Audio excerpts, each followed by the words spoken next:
All right, people, welcome to a new video. Today it would be a bit of a different one because we will talk about the human resources. We will talk about how to build a scalable team without being a people's person, without babysitting anyone. If you are anything like me, managing people exhausts you. Across my childhood, high school, I didn't go to college, but teamwork and group projects used to exhaust, and I thought they are the worst because I always had the mindset that I operate better and more efficient and smarter if I work alone. However, in business, that was sort of a slap on the face because you cannot build something big alone. One hand cannot clap, and you need to have reliable A players in your back leading the vision and growing the business with you. Otherwise, it cannot happen. However, the reality is whatever you do right now, it's not because you hate people, but it's because you didn't start a business to babysit adults, repeat yourself 10 times, or solve problems they should have solved on their own. Now, reality is most founders get stuck at 50 to 100K per month because they are at the center of everything. They are enslaved to the machine they built with their own hands. And the second they stop working, the business slows down, the revenue stops coming in.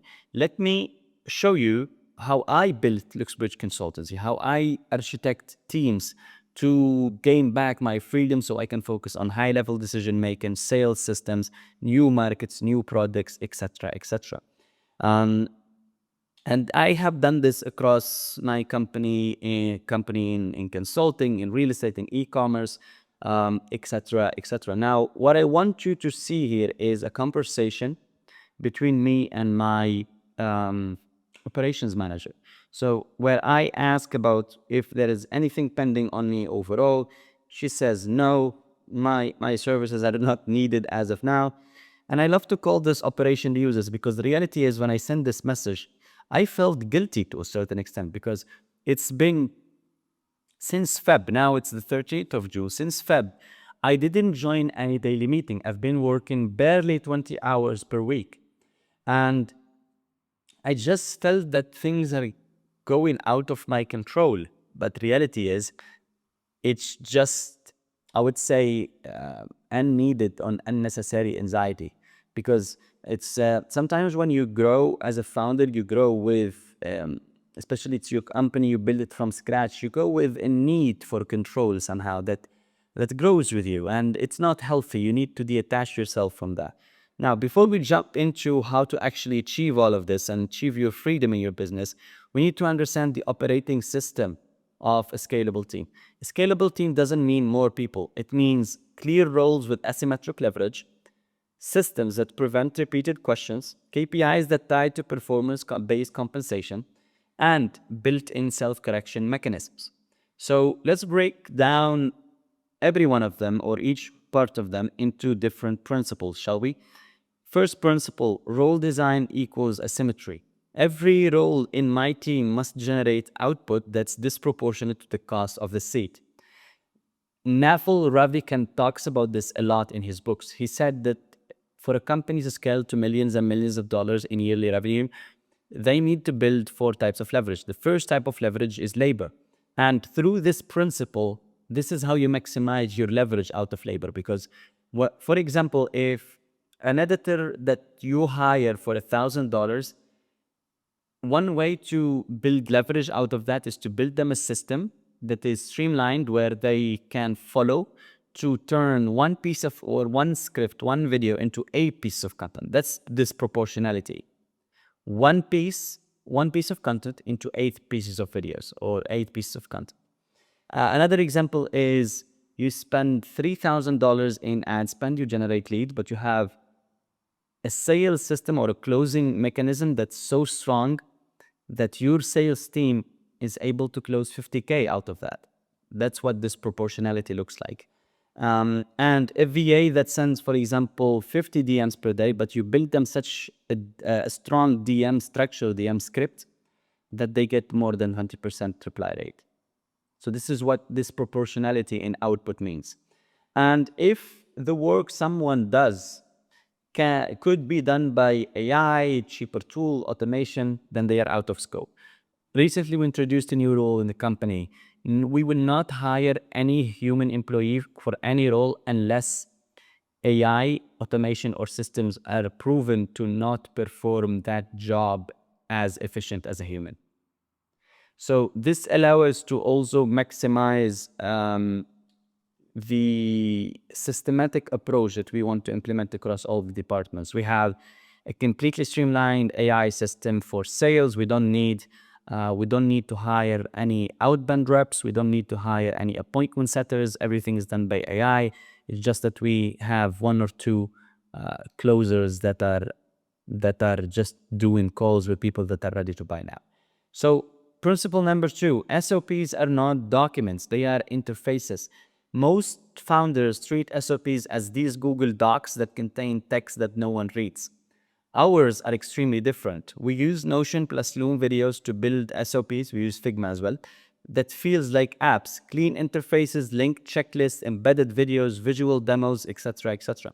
Here are some examples. This is, for example, the Notion dashboard for account managers with all of their SOPs and onboarding process and everything that exists within the role in written format.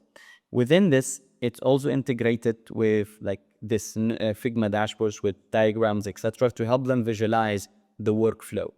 Within the workflow, for each task, we have recorded video trainings, how to do the job that step by step in real time. So we apply this across different departments, different roles, from sales rep to business coordinators, etc., customer success, as you see here, etc., etc., etc. Now, this allows us to predictably onboard people and allow them resources where they actually get onboarded properly. Every role has 3 formats for their onboarding: written format, diagrams to understand the workflow, and video trainings to understand each part of the workflow in real life. So this allows us to, first of all, hire better people. And I always, whenever we hire people, especially in management positions, I always tell them, look, you get onboarded, you go through 10 days of your onboarding process. I will pay you for that time.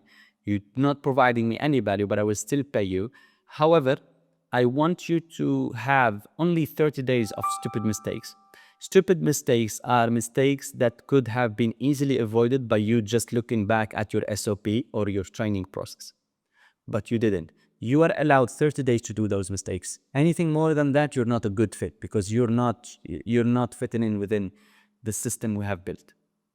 So each role has an SOP stack. It's the first place people go to before asking questions. This alone reduces my personal involvement by 70%.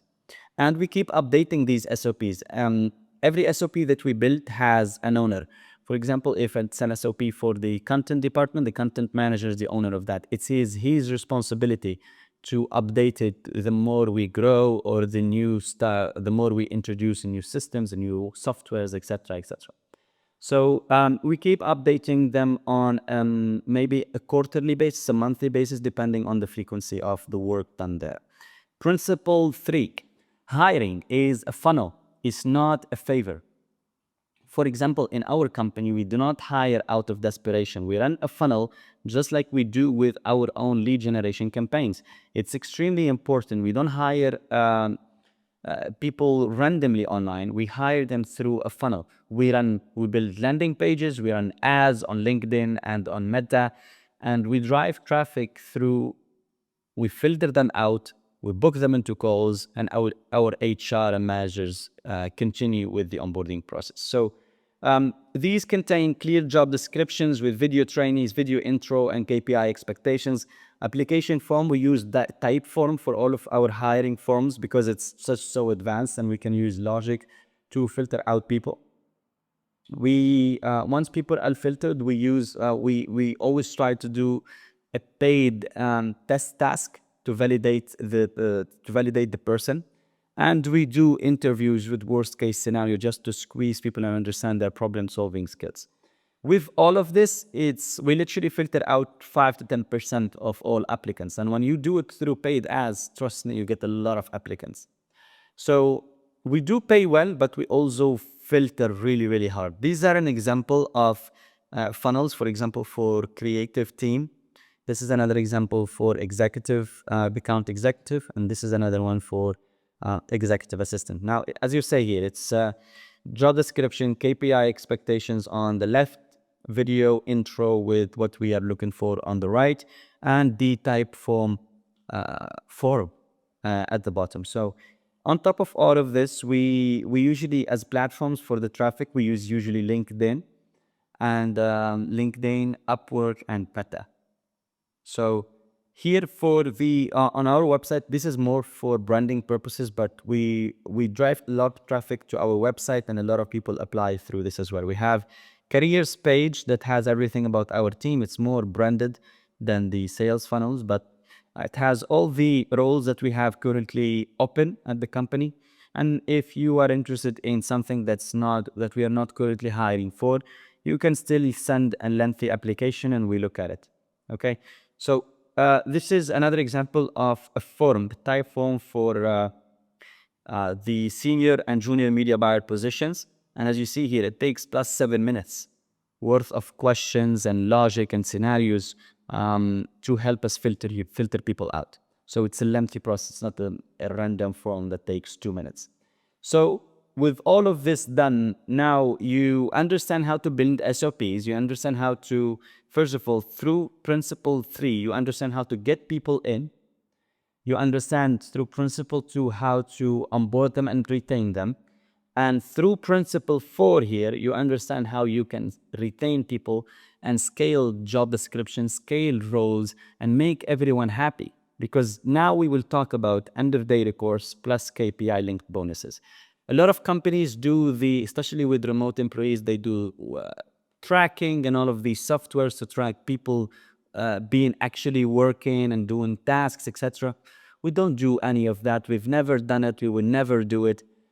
It's just so disrespectful, in my own opinion. If you do it, if it works for you, it works for you. But in my opinion, it creates a tone of distrust that it creates a weird vibe in the company. We don't do any of that. I don't care where you are. I don't care what you're doing, as long as you're available, you're getting your job done, etc., etc., etc. So we replaced these check-ins or tracking tools with a well-structured end-of-day report that every team member needs to submit before 6 p.m. of every business day.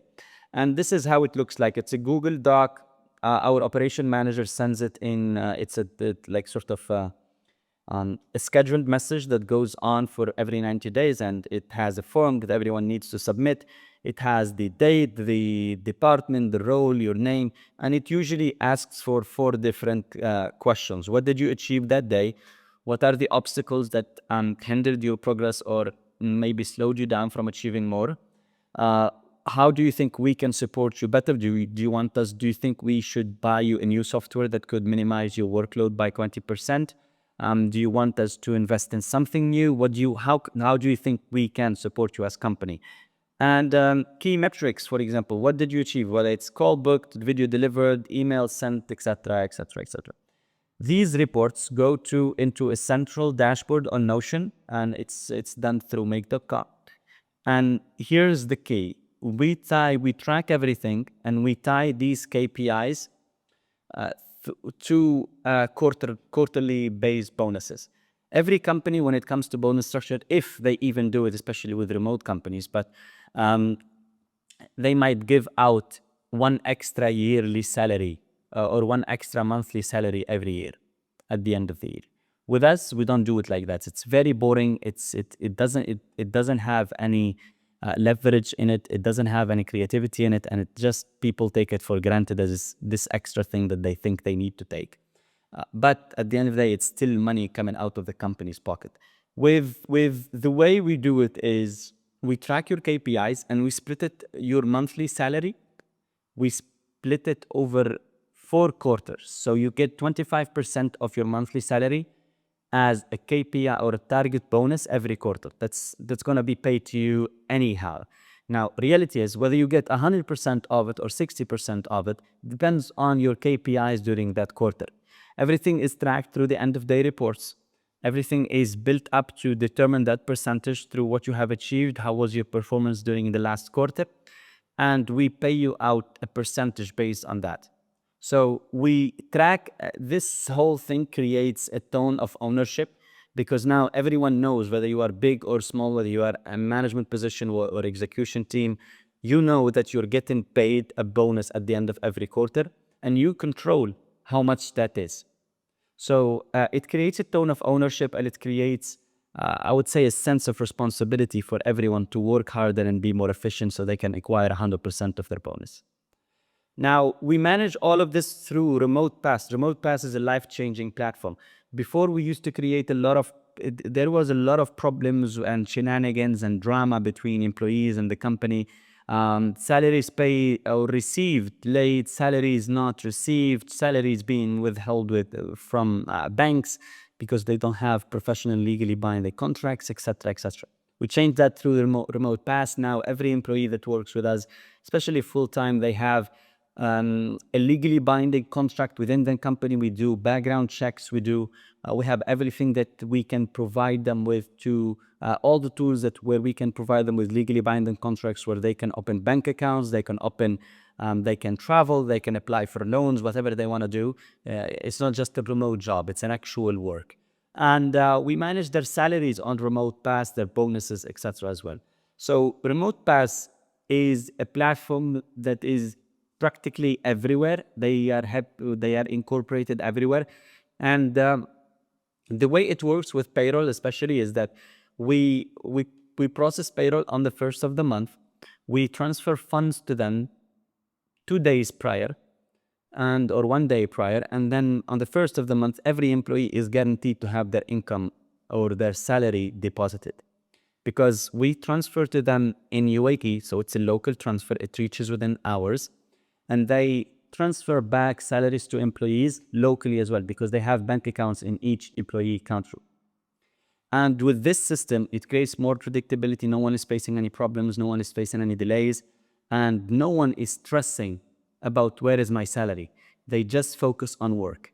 And we also save on international fees. Employees save on commission fees as well, and conversion rates, etc., etc., etc.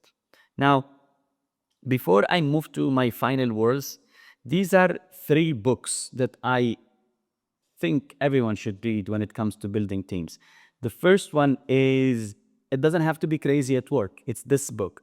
It's an amazing book. It's created by Jason Fried and David Hansen. They are the creators or the founders of Basecamp.com. It's a company. It's like an all-in-one company for all-in-one software for remote companies. It's like an advanced version of ClickUps, I would say, but it's really efficient. Now, this book I think it's an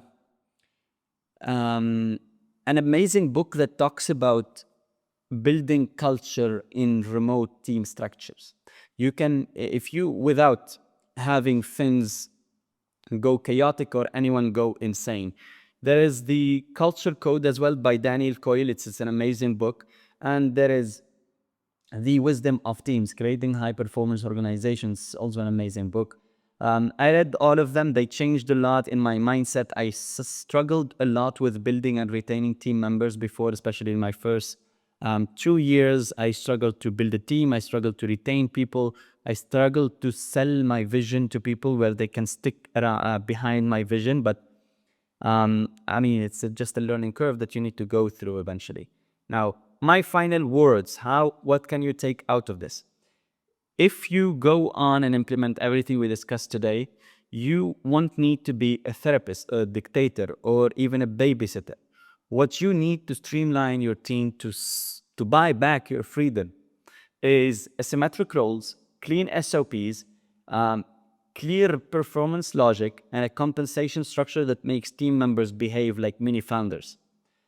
That's how you scale without sacrificing freedom, or more importantly, your sanity. Now, the business runs, the team performs, and I, and hopefully you as well, will stay out of the way, because now no one really cares what happens or what's being done. Everyone is achieving results. Everyone is getting work done based on their system that they can report back to. And you, as an owner, you're not going insane. You have predictability, you have the time to focus on high level decision making, you focus on new products, sales systems, etc., etc., etc. So with that being said, I hope you found value in this video. If you did, feel free to share a comment below on your thoughts, any questions you might have, and I'll be very happy to get back to you whenever I can.